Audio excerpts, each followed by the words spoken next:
Okay, so I did post a video previously that I then took down because the sound quality wasn't as good, and I figured I could do a better job on the video. So anyway, this is my thoughts about abortion, take two. And this video was inspired by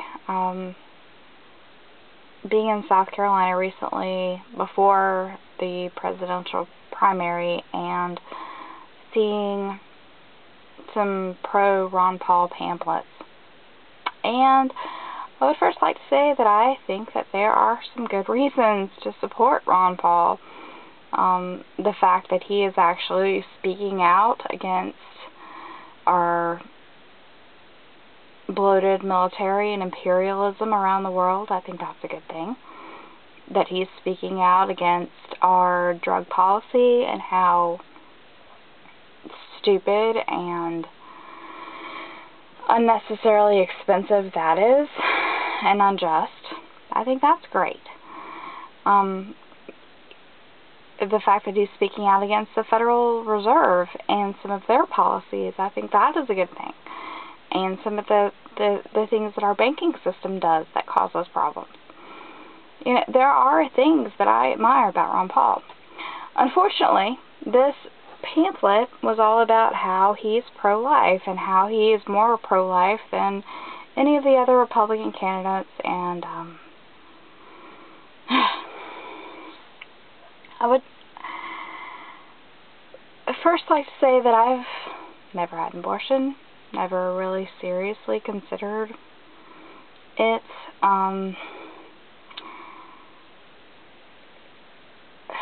But that isn't to say that I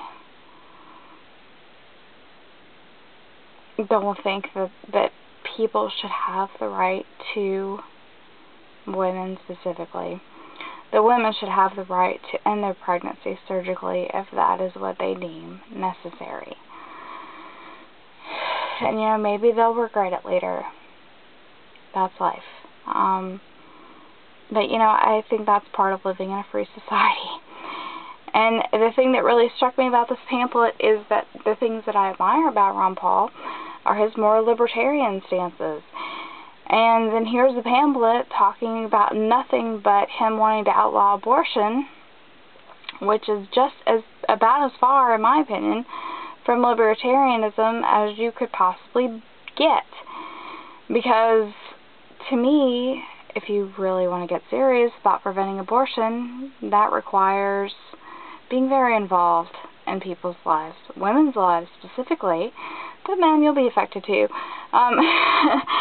You know, being involved in, you know, okay, she was pregnant, and now she's not pregnant anymore. Did she miscarry? Did she seek someone out somewhere? Who did she seek out? You know,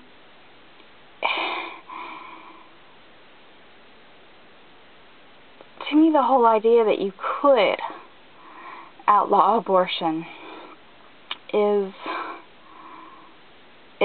very fanciful, because to me, if there is a strong enough incentive to break the law, people are going to break the law.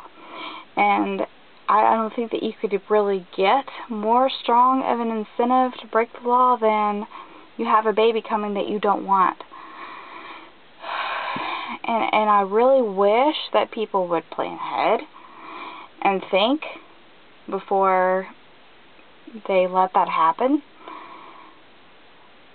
You know, they don't want that to happen, and maybe they should try to do something. You know, I am all about forethought, and I'm all about alternative methods of sex that don't involve intercourse, that don't involve a risk of pregnancy. Great. I think, you know, people that are so against abortion should be promoting that. Or, you know, promoting barrier methods of birth control. Because I don't believe in hormonal methods. I don't really believe in IUDs. I think they're unnatural. But, you know, barrier methods to try and prevent pregnancy, great. But it seems like the whole push to try to outlaw abortion is trying to address the problem after the fact, and I think that that is too late. And if you're really concerned about unwanted pregnancies taking place, you know, you should look at the results of some of the unwanted pregnancies that happened, or, you know, maybe some of the wanted pregnancies that happened where the adults ended up not being able to take care of those children. You know, I mean, there are thousands of children who don't have anybody to take care of them, and it seems like they should be the first priority before you worry about creating even more children that we know otherwise wouldn't be wanted. You know, if you are living in some kind of fantasy world that abortion laws are going to prevent people from having abortions that are really determined to have an abortion.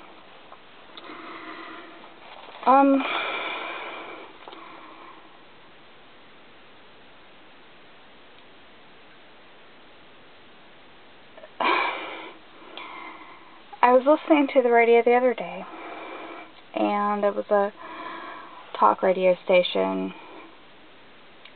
complaining about Obama, which there are plenty of things to complain about with Obama. No argument here in that regard, but it was talking about his pro-choice stance, and him saying basically that if either of his daughters ever got pregnant, you know, when they were older and they didn't want the babies, that he wouldn't want them to be, you know, punished with a pregnancy for the fact that they made a mistake. And a conservative talk show host was making a big deal about, oh, he's calling his own grandchildren punishments. But there are a lot of pro-lifers who are willing to make allowances for women having abortions if they got pregnant through no fault of their own, because they were raped or maybe victims of incest. They're willing to allow for abortion then. And in those instances, I don't think that you're really arguing for the sanctity of human life, but rather you're arguing that women should have to face the consequences of their immoral behavior, and maybe the men that got them pregnant too, they should have to face the consequences of that.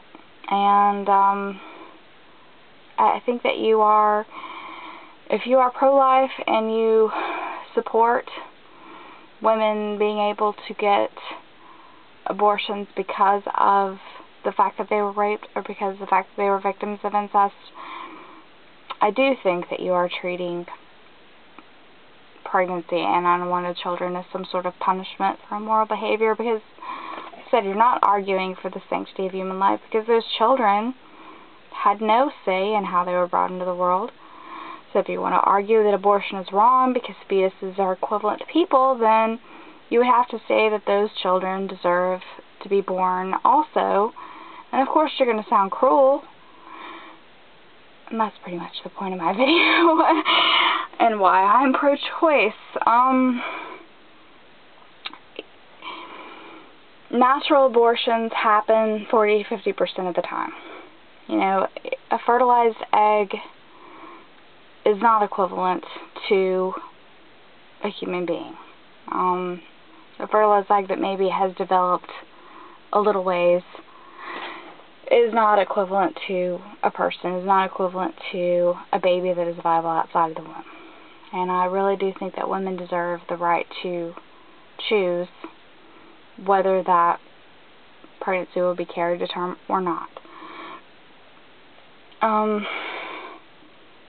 I think that a lot of men have sort of a holier-than-thou attitude when it comes to abortion. They seem to want to have it both ways. They want to be able to criticize women for aborting children that the fathers want and want to take care of, which I do agree, that's horrible. I wrote a story, actually, one time where one of the characters had a girlfriend whom he got pregnant who had an abortion, and he was really excited about being a father, and was really devastated by the fact that she chose to have an abortion. I have tremendous sympathy for men that are put in that kind of circumstance. It isn't fair.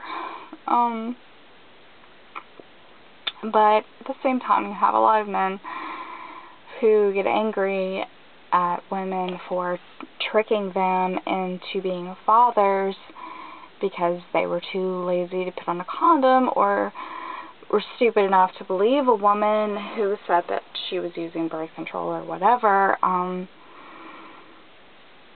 You know, if you know where babies come from, I'm sorry. And you get a woman pregnant, you didn't get tricked into parenthood. It may suck that, and I agree that the laws are inequitable and favorable toward mothers and all that, but ultimately, if you don't want to be a father, you need to watch what you do with your penis. And obviously, yes, if women don't want to be mothers, they should watch what they do with their vaginas, because there's nothing to say that a woman would even be able to have an abortion legally. You know, I mean, we have whole TV shows dedicated to women who never knew that they were pregnant and end up having babies. So, obviously, people need to be careful when they have intercourse. And I think that people that are pro-life, I admire them, but, you know, I think that your efforts could be directed towards people who would otherwise starve to death, people who would otherwise die of preventable diseases, or preventing abortions from happening in the first place by encouraging birth control, by encouraging people to engage in forms of sex that don't lead to pregnancy.